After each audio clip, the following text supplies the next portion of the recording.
good friend. Today I'm here joined with my beautiful girlfriend. We're going to be going over the video game Sunless Sea. And in this game, we're going to make our own character right now. Is that alright? Hello. Were you asking me a question? Sorry, I couldn't understand you. So, was it a terrible accent? Is that it? No, I just couldn't tell if you were asking a question or talking. But I'm go. asking you a question. Okay, sorry. I. What'd you say? Alright, so today we're going to be doing the video game Sunless Sea. And it's a game based in London. We're going to be making our own character right now, like choosing kind of where they came from. And I said, are you ready? Does this sound good? Yes, it does. I'm going to be doing this probably terrible accent to anybody who's actually in London, but at least in this room it's the best accent around, so Definitely the best in the room. I'd love to hear you try one eventually. Okay, what should I say? Well, we'll be reading a lot, so probably help if you said something like whatever we were reading. Okay, I don't really know how to do the accent. It's fine, you just got to think you're better than everyone else. Okay. And you've got to kind of end things on like a question statement. Like, definitely, kind of, just whatever. Got to have an air in your voice almost. Okay. You're the smartest person in the room, and the only people that understand your conundrum are thousands and thousands of miles away, and so you're just surrounded by yokels. That's not true at all, it's a joke. Anyway. Alright, so are you ready for this?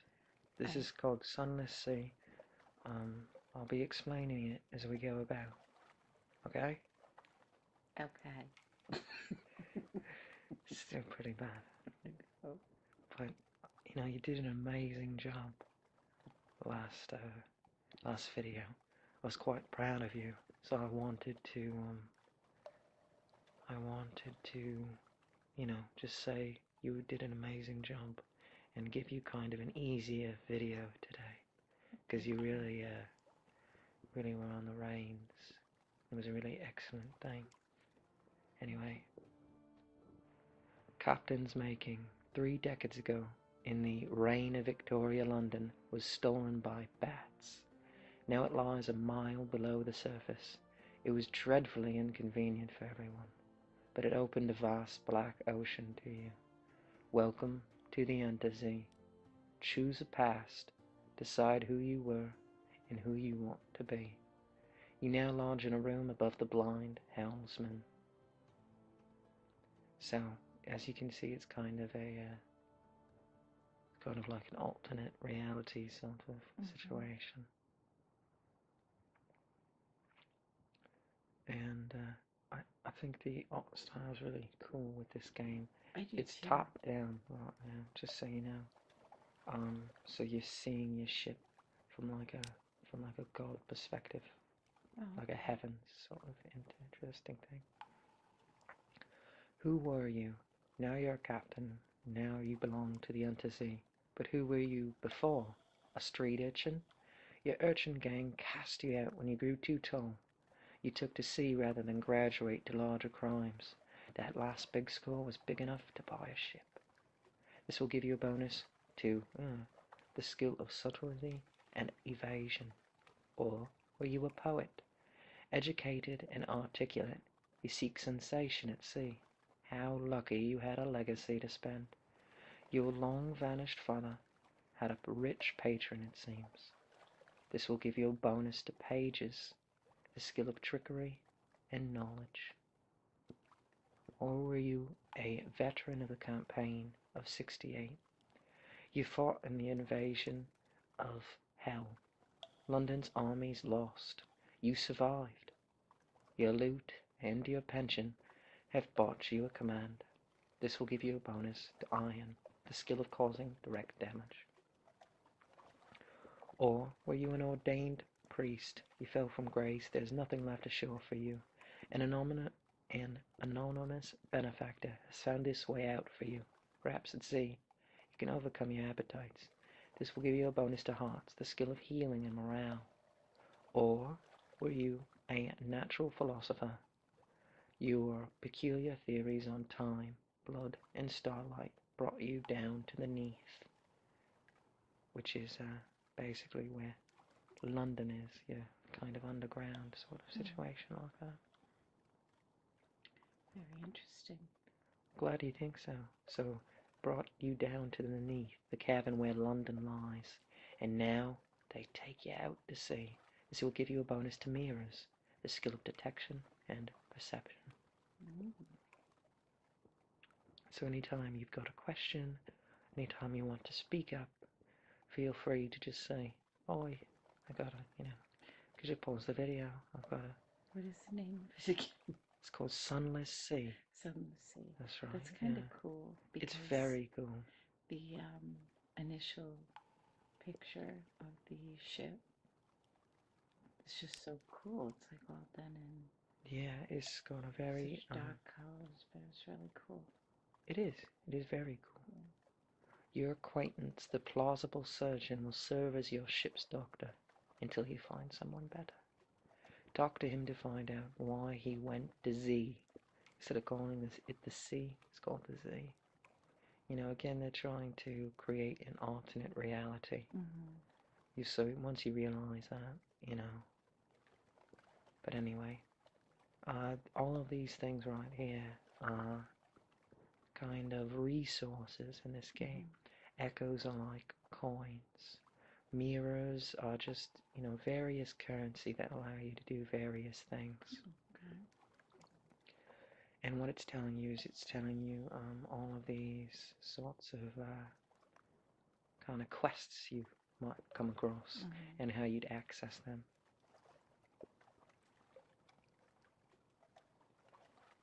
Anyway, it's pretty much going to be the video right here. It's just going to be reading and creating a character because I find it really fun. So choose an ambition. What does winning mean to you? And again, this game just says, hey, what's winning mean to you? Like, just pick from a handful of stuff, which is really fun, It's fun to have choices. Definitely. So are you, after your father's bounce, your father was lost at sea. You never knew him, but you've often dreamed of him. Find and return his remains to London for a decent burial. Or immortality. Eternal life sounds like something you'd enjoy, and it's said that the presbyter, the ruler of the elder continent, has lived forever. Fulfillment. Gather 100 tales, learn all you can of the sea, write a masterpiece, retire. Or wealth. You know how it is to be poor. Now you want a mansion, servants, fine clothes, a family perhaps. Or would you like a private kingdom? Establish a colony where you are absolute ruler. A utopia, perhaps. Perhaps. You can't choose that one now, though.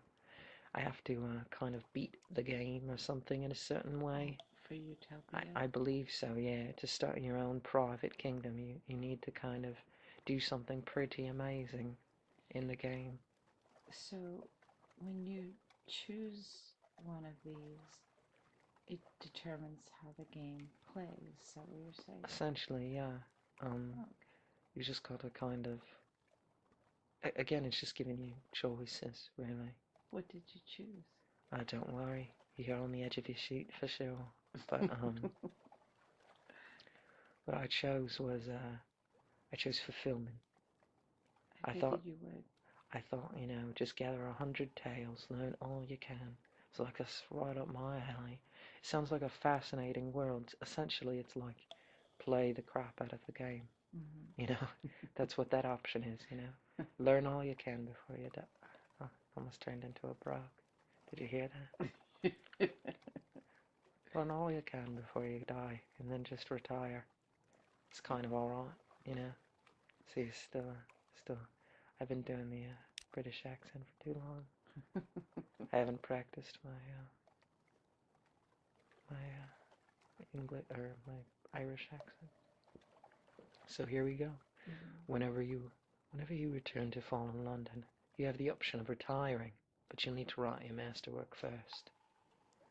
So now we know what our ambition is, which is how we'll win the game.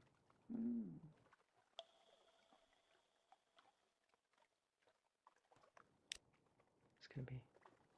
Anyway, do you have any questions so far? No, I'm just trying to understand. Yeah, it's really an intriguing world, isn't it? It is. I like you were saying, I do love the art style. I love the title. That's just so eerie, you know. And I like the fact that you can sort of pick the path you want to go on to play the game. I just don't understand yet what the game is, right? Well, we haven't really gotten to that yet. Okay.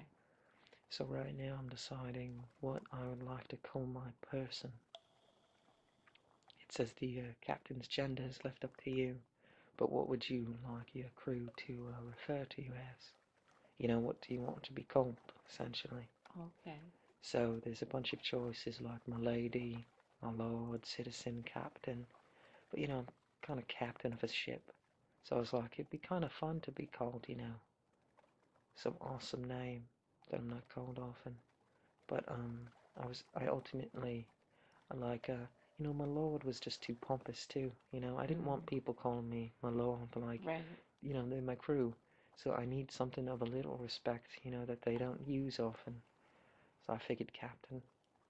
Captain. You know, because I'm on the Sunless Sea, and I'm literally a captain, so like, you know, pretty obvious choice, actually. I think so too. Oh, it sounds so funny. The what? My lord, yeah. It's quite pompous. Yeah. Oh, what's really funny is this description. Perhaps you really do come from a noble family. Who's to know? So again, you know, it's not really like, right. It's kind of admitting you're not a lord. You're just an asshole behind a computer. I have no idea what you just said. Probably for the best. Captain will do perfectly. Well as shores, well at sea. Thank you. Captain it is. A last piece of advice. Explore. Take chances. This captain will probably die. The sea is hungry, but each captain passes on lessons to the next. And it's really a fun game because there's a last scrap of paperwork. You know, it just has this kind of ambiance to it, this game. This atmosphere. Do you know what I mean? Yes. It's really easy to jump in this game and just kind of see the atmosphere. And again, you get to pick from a bunch of character portraits. As you can see this top right, that's the default one. Okay. It's kind of a bald man. Is this the captain? Carl Pilkington, really. Head like an orange. But, yeah, this is the captain. This is us. Look. So where's the one you picked? Oh, this one. The one that looks like they're insane. This one here? Yeah. The one that looks like he's been out the Z for too long. Looks very young though. Oh yeah, it's kind of funny. Fallen London, deep, dark and marvellous. Our voyages start here, and this is where successful voyages end. So as you can see, there's a selection of all the things you can do, because essentially I'm in a town right now. And these are all options, so I could go over the tutorial. I give up on that very quickly. I figured, you know, I played this game about a year ago, and I played it for a good long while, and I was like, you know, I'll pick it up as I go. I'll remember it as I play. So I kind of was like, alright, let's, you know, be proper about it. Let's read the tutorial. But I figured that was rubbish after a while. And a submarine. Yeah, they kind of go with their little theme of, you know, switching up the S's for Z's. As you can see, I kind of scroll through all this and I'm like, alright, I'm good. But I did say this, which is a passenger. Someone in the docks wants to board your ship. Agree to carry the gnomic Gallivant to Cumian Canal or the Iron and Misery Funding Station, or both. History is a horse who will prick it with their spurs, he cries to no one in particular. A drop of blood. A drop of blood may be as precious as a ruby. So he's insane, obviously, right? And I thought that was pretty amazing. It's like, alright, you little lunatic, welcome aboard. He puffs out his chest. Ruby studs gleam in the lamplight. I knew London had enterprising souls still left in it. I am seeking truths, Captain, which I am told I may find in the Iron and Misery Funding Station in the Cumian Canal. Ideally, I'd learn both, but I could settle for one. For at Port Cecil there will be a contest, and we will change the world with a game of chess. A king will fall. So I picked up a lunatic as my first thing. As my first task as captain, I said, you seem like a crazy person. Welcome aboard. That's kind of what happened. But that's the way I kind of like to play the game. You know, gather 100 stories. I figured, hey, he gave me my first objective, essentially.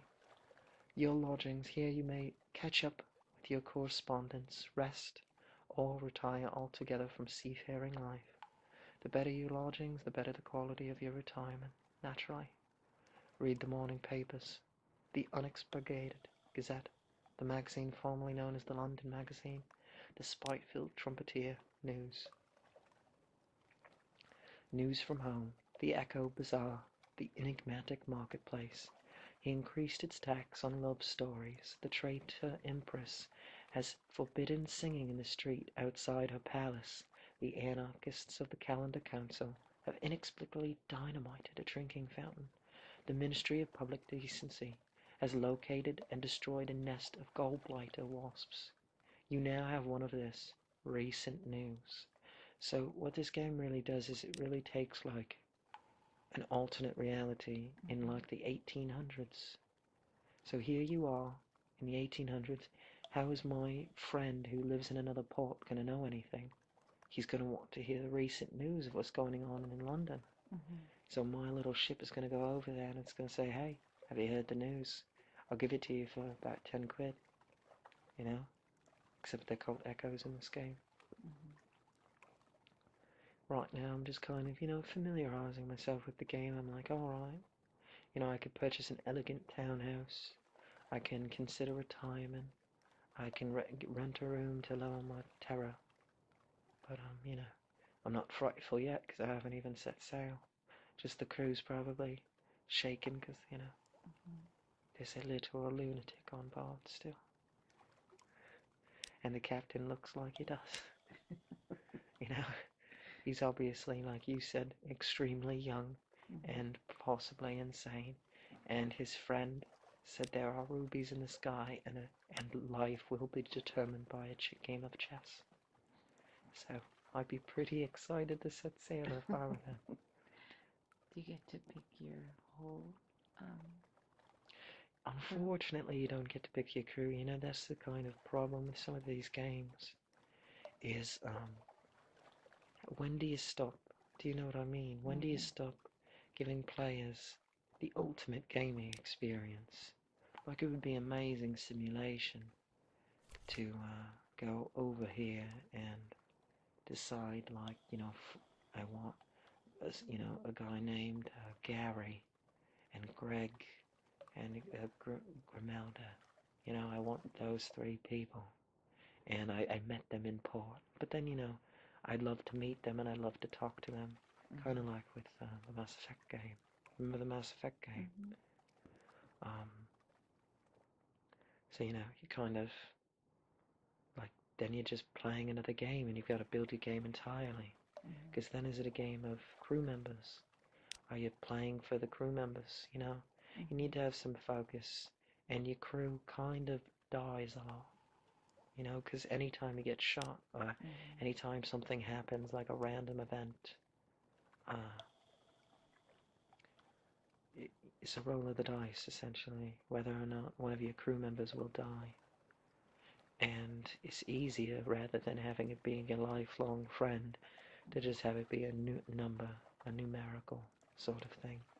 So right here, this is our mascot. It's a kind of sassy little ferret. It's really interesting. I really like that description. It was very fun. And then this right here is the plausible surgeon. He probably won't saw the wrong limb off.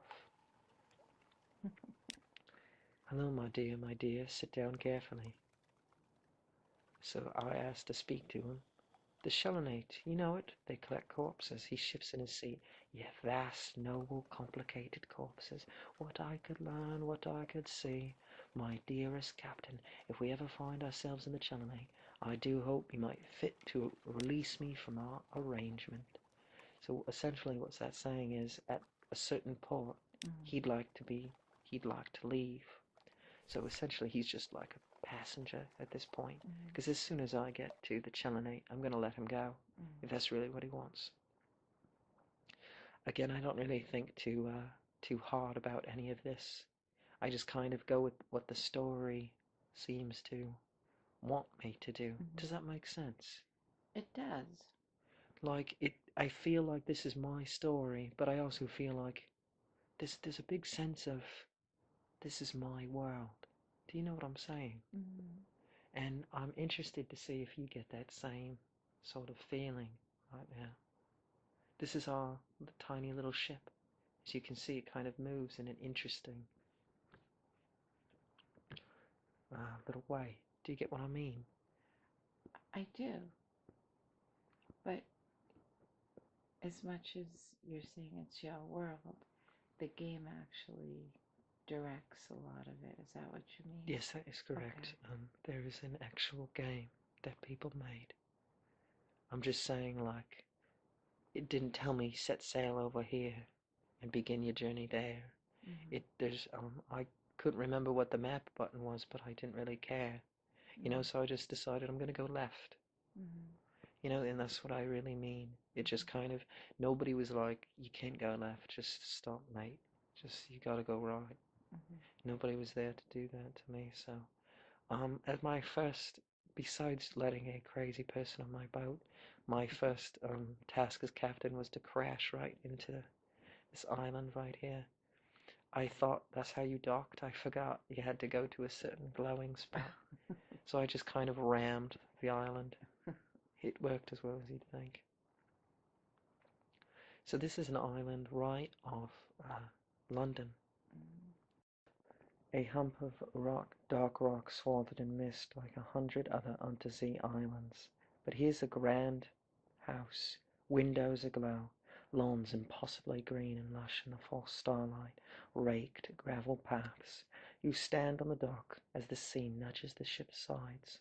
An unexpectedly warm scent of lavender drifts across. Present yourself at the house. They will have heard your ship come in. Why hide? Walk in the gardens. Take a couple of burly sailors with you, just in case. But the gardens are tranquil as moonlight. We contour the island. Plunging cliffs, soft green lawns, are well tucked away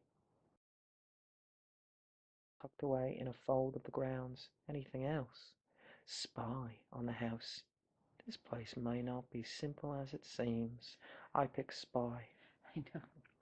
Piano music drifts across the terrace. You peer through an half-open French window into a grand parlour, grand in size, if a little reduced in style by dust and neglect. A dark-haired, pale-skinned young woman bends earnestly over a piano keyboard. Another fair-haired, but unmistakably her sister, sprawls on the sofa with a book.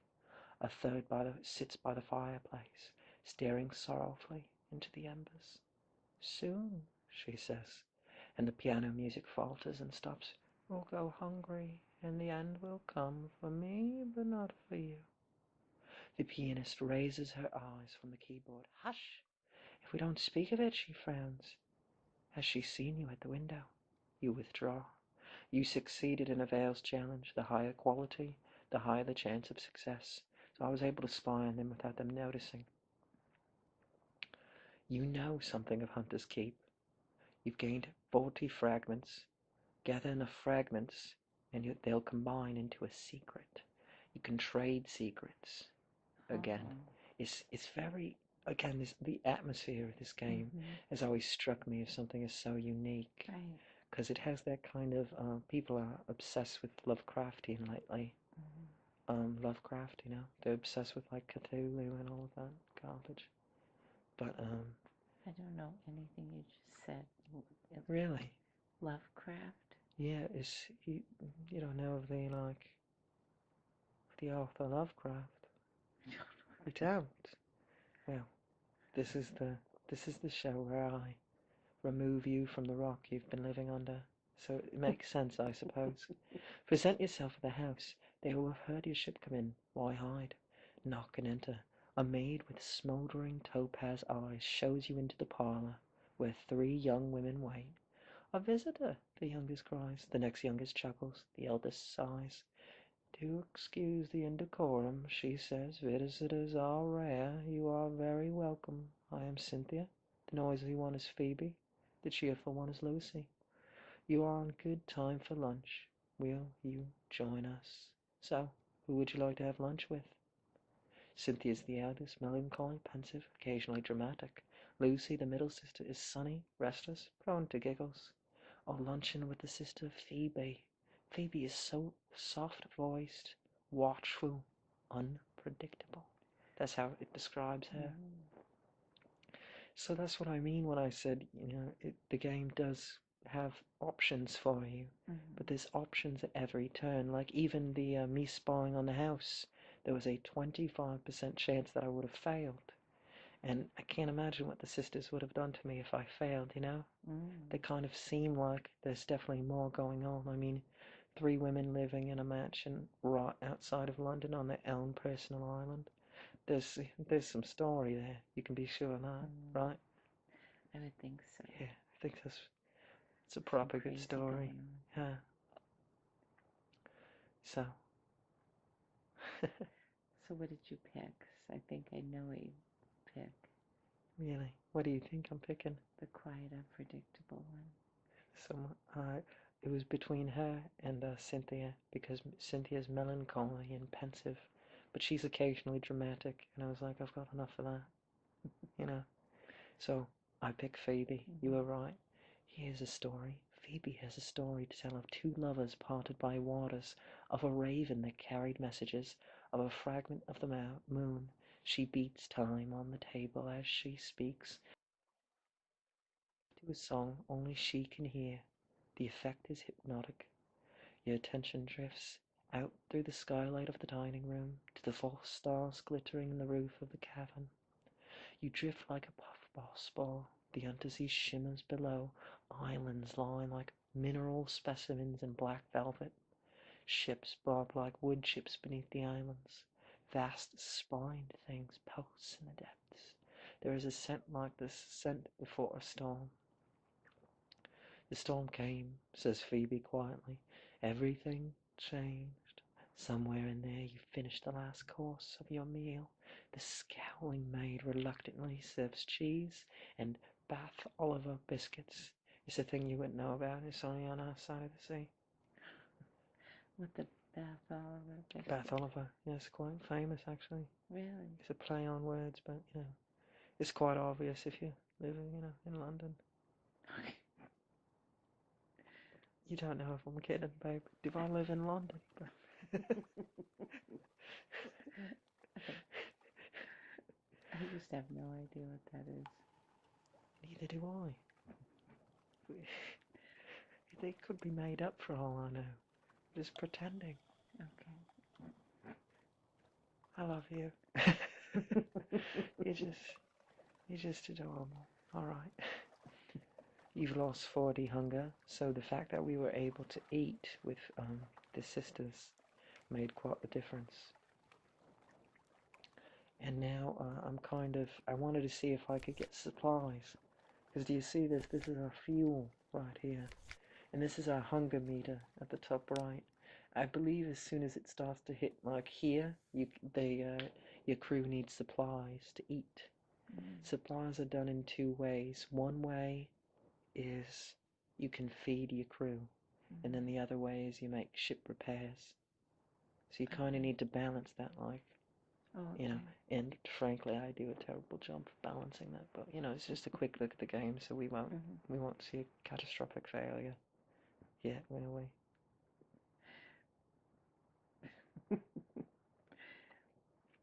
I love your accent. Well, I'm glad you do. Oh, look at this. It's actually we've got into a bit of trouble right here. Oh. Yeah, I tried to get away from him. Like, you know, this is a quiet video, mate. Just, you know, be on your way. But apparently I had real trouble dodging. I forgot that you don't really dodge in this game. You just kind of go right in their face and, you know, it's a tiny pirate ship. And pirates just came in and tried to be like, hey, you know, you're a jerk-hole and we want this stuff. I was like, you know, it's not very nice. So I, you know, kind of took care of them. And then I stole their things because I was like, I did not plan for this expedition around the world with my 6 supplies and my 7 fuel that I've already went through like 2 fuel. And then as you can see, something interesting happened. A bolt of fabric shake out a little and let it glimmer in the light. Parabola linen. Parabola is the serpent place behind mirrors. Or someone made that up. But in that case, where do they weave this silk and ambery glimmering cloth? You have finished opening a cache of curiosities. You now have one pale bale of parabola linen. So what that means is, again, it's kind of random. Like, you know, I didn't plan on this pirate ship. The pirate ship could have had supplies or something, you know, actually useful at that moment. But instead all it had was like some sort of linen, you know. And the fabric. Remember that game Dishonored? The Dishonored game? I remember the name. You do you? That's good. Alright, well, we're on to something at least.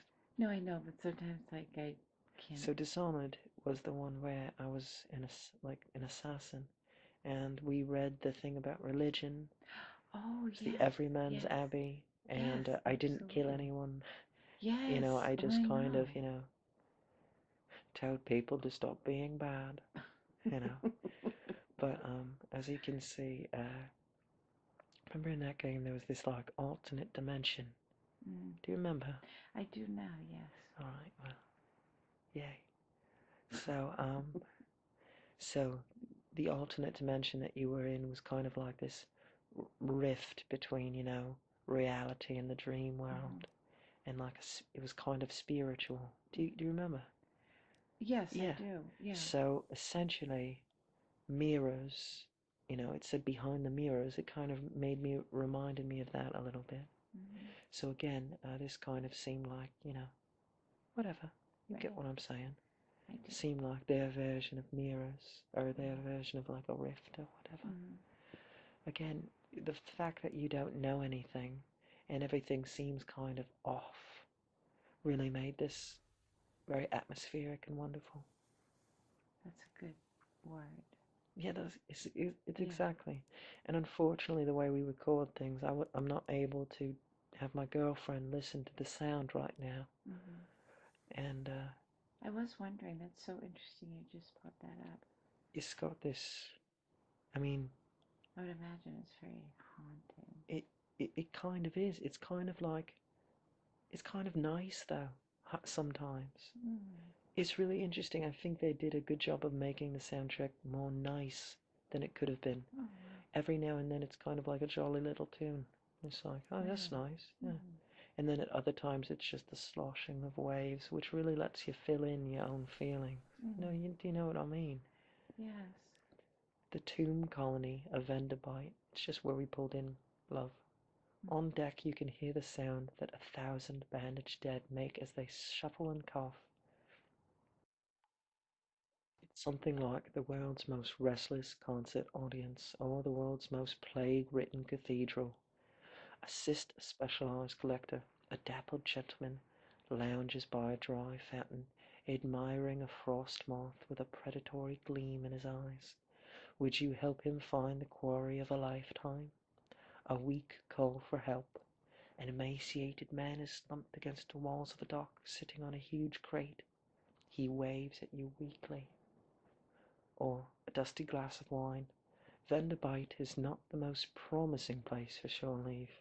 Too much decay, too little light, too many bandaged walking corpses, few companions of easy virtue, no cinnamon, no recent newspapers. And so again, this is giving you your options, love, you know? So right now I can only do a certain amount of things because I need more experience. So next time I can come back here when I have more terror, or when I have more, rubies or something like that, or mirrors. You know how I said there was like a mirrors aspect? Well, if I knew more of the rift or something, maybe I could do more here. Do you get what I'm saying? So yes, I do. So you didn't pick one at this point? No, not yet. Yeah, okay. I'm reading through my options. I can kind of see why you'd be confused, yeah. Every single time I come to a place, you've got a set of options that you can do. But you can only pick an option based on the resources you have. Okay. So, too many bandaged walking corpses, or I could explore Vanderbilt. Here they favor candlelight over gaslight. The shadows are swagged like cobwebs. The tomb colonists stand still enough to be mistaken for sculpture, until they laugh or cough. One building in 3 seems abandoned. Or visit the first curator. Z captains, the first curator gives audience. The first curator is responsible for the preservation of the tomb colonies. It has been here much longer than London, like all the oldest tomb colonists. But even tomb colonists dissolve in the end. Its time is close. Unlocked with witness the curator's end, no more than 0. Gather gossip. Who's plotting what out in the tomb colonies? So of course I was really intrigued by the first curator, to know something of the history seemed like a very, interesting thing. No more light. The obsequious steward cautions you. The curator is terribly afraid of moths. He opens the door and you step into near darkness. A pair of luminous lamplighter bees buzz in a latticed ivory tube. There is no other source of light. A bandaged shape no larger than a child lies crumpled on a couch. It lifts its head with obvious effort. It takes several seconds for you to distinguish its voice from the soft buzz of bees. Listen to a whispered request. See, Captain, Silkskin, not much left of me. I will go into the Grand Sanatorium. Bring me colors. 7 colors. Ask about the Grand Sanatorium. One hears the name whispered here and there in the arcades of Vanderbilt, or accept the commission. Thank you, this poor flesh, this for colors. Or should I depart for now? You have no further business with the curator just now.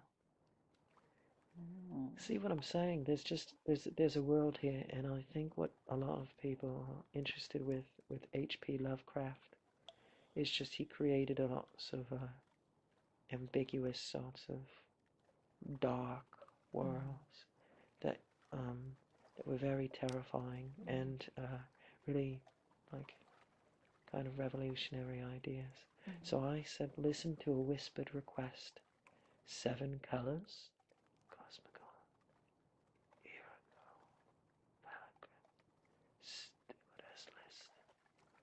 Find them here and there. Across the wide black sea. So again, I have no idea what he's talking about. I'm as lost as you, love. I have no idea.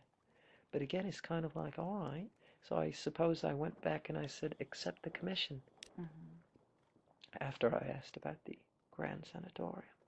A long, low chuckling. Oh, Silkskin, you don't want to know. The chuckling becomes a cough. We don't die here below, unless we go to sea. So we need to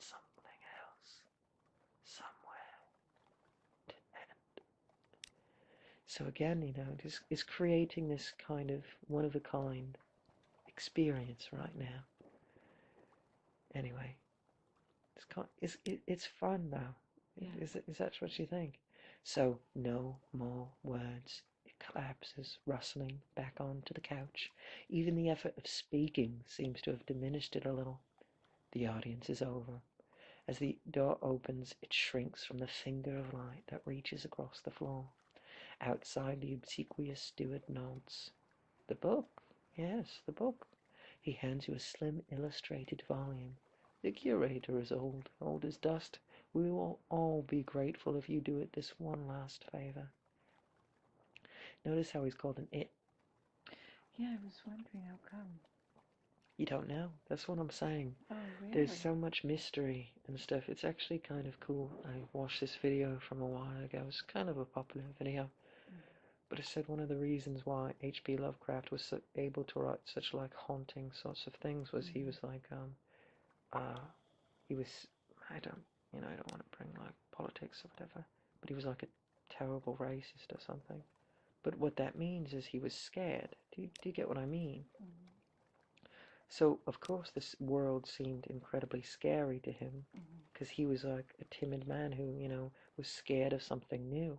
So the books that he created were really fascinating because he wrote a bunch of new things. Like, I think it wasn't much of a, maybe it wasn't much of a leap for him to write, these things about fear and the things about something new because that's really what he was scared of.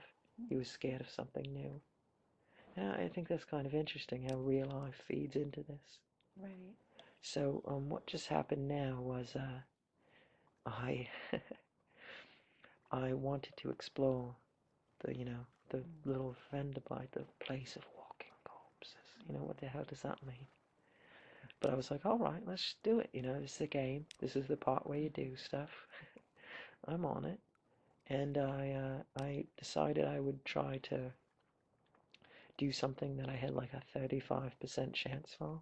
But I was like, those are pretty good odds for me at least. So I did it, and of course, one of my crew members expired. Yeah, but he died. He left for a good cause. I clicked a button, and it didn't. But anyway. So was the vibe of playing this?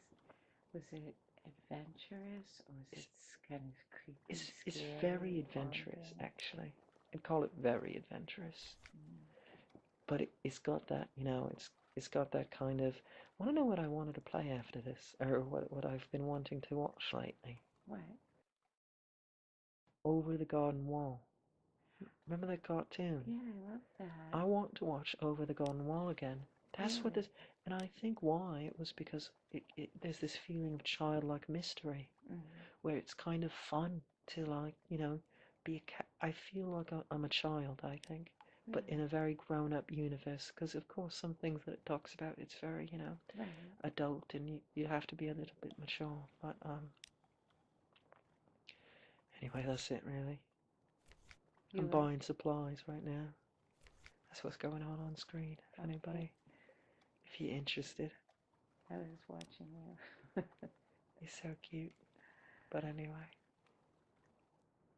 right now, these are different stores essentially, and I'm trying to find a good place to buy supplies because again, I plan so well.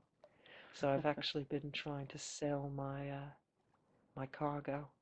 Like I figured, maybe they would want to hear of the news in London, but it's kind of like, flying by the seat of my pants. That's really the way I'm playing this. Oddly enough, that's pretty much the end of the video, love. I was going to do some more reading, but you had some questions in between. So, no, don't be sorry, love. I plan for it, I kind of like a mix of stuff on screen and stuff that me and you are talking about. And gives any of the folks that are interested in, hearing people talk, it gives them something to read or something, The visual's amazing. It is, isn't it? And as you can see, my idea was to really just scout the side of the island. I decided, I would scout the corners of the world first Mm-hmm. and maybe work my way back to sea. But it was probably stupid to head this far out, on my first voyage now. Now that I'm watching, I'm like, why is he doing this? Plus, I saw this, it says Census Arch. And even though it's top down, I was like, I'm smart, it's an arch. Let's go under it. But that's the kind of captain I am, you know. It's a top-down perspective, and it might be a huge wall, but full steam ahead, gentlemen. You know, I've got a good hunch it's not a wall. That's so. This is the town of Wither, and right here, as you can see, that's kind of like an iceberg. Did you see that? Yeah, I did. A floating iceberg monster. Wow. Anyway, It's very cool. I actually like to hear the music. so what it's like is it's kind of like it's like a sea chanty, do Mm. no no no no no like it's got that kind of you'd hear it at like a bar or something. Hmm. Do you know what I mean? Yeah, because like watching it, it just seems like it would be a little more serious or. No, oddly enough, there's kind of like a little, like, and I think that's to balance out how scary it could be. This is supposed to be a fun game with some, kind of scary elements to it. Mm. I just love it because one of my favorite moments was when you're sailing across the sea Mm. and you see a huge eye underneath your ship. God. That's what I'm saying with the Oh, that's so the crazy. exploration of the world. Right. I know as little as you, and I told you nothing about this game except the title. Mm-hmm. Do you get what I'm saying? Right. Is that sort of being a child again Right. in this world? What's real? Because they Mm. don't even really show you what a person looks like other than Mm-hmm. a little portrait.